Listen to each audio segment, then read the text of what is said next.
Wendy, 24th September 2012. That's going to be a day you're never going to forget. Never ever. Can you tell us what happened that day? Yeah, on the 24th of September 2012, I went to the swimming pool in the evening, which is a Monday night, which is what I always do. And I felt unwell, but not terrible, so I thought I'll carry on.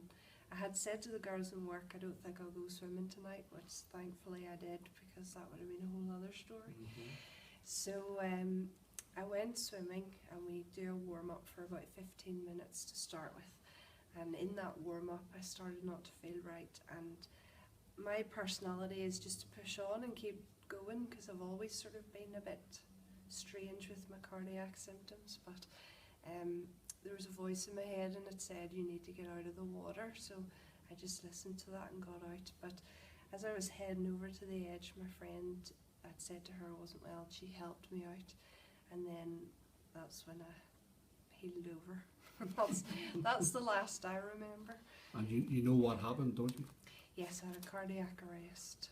And the ambulance was called for. Yes. And Sean, you were the first person on the scene. Yes, What's your memory about that night? I was first on scene. I got the call when it was on the M3, so it was very, very close. I was actually going to Bridgend ambulance station to stand by, and got the call that at a collapse call in the swimming pool in Templemore Avenue. And on my arrival, our friend, as in I know Lynn and Eddie, the lifeguard, were doing CPR.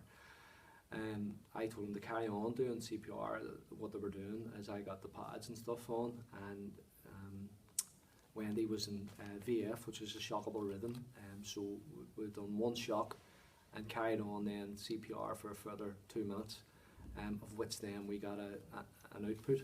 In other words, pulse had returned, but breathing wasn't.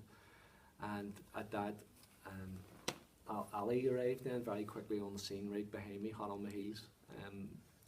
Literally when I called for the crew, they were in the street in Templemore Avenue, making their way to that call as well. And so Ali then arrived then right behind me. You already had her sorted, Sean. Alison, what can you remember about that night? What was it like when you went in? I remember coming in, Sean was still carrying out some CPR, and Wendy's friend was there and she was helping out as well. So we quickly found what was going on. We had to shock you for a second time because your heart had gone back into a shockable rhythm again and you didn't have a pulse. So we did that. Then we got you onto a chair and got you straight out into the ambulance, and from there we went straight to the Royal, and we had a standby on the Royal to let them know we were coming, so it was all very quick and it all went like clockwork, thank goodness. And you wouldn't remember very much about what happened at the Royal, Wendy, but what have you been told since? Yes, really a case of piecing together all the stories everybody tells me. I don't remember anything from about 8:15 on Monday until sometime on Thursday. So all I know is that I was in a coma for 4 days. When they got me to the hospital, they knew my heart wasn't damaged, but they didn't know what the brain damage situation was. And my mum and dad said that they literally worked all night to get me stable and through the worst of it. So it wasn't until I woke up 4 days later that they realised that I wasn't brain damaged. Although when they asked me what I remember, I said yes, we went swimming and then we went for pizza. I think they were wondering about the brain damage.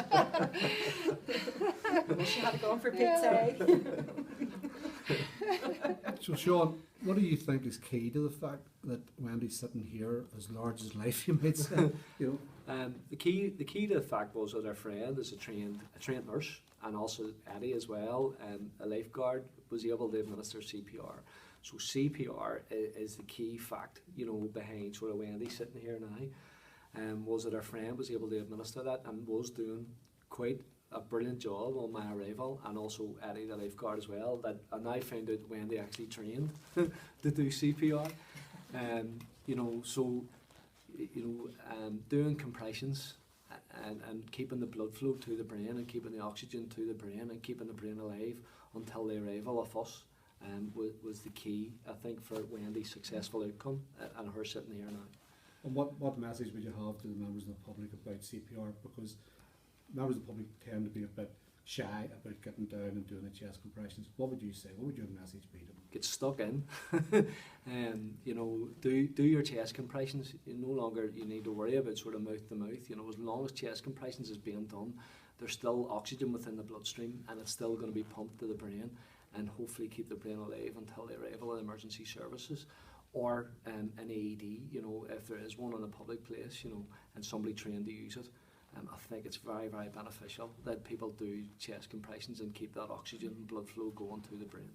And Wendy, last word to you. Yeah. Well, I'm a nurse who taught CPR, and I would say the same thing. Compressions, great, get stuck in, but yeah, get the defib there as soon as possible.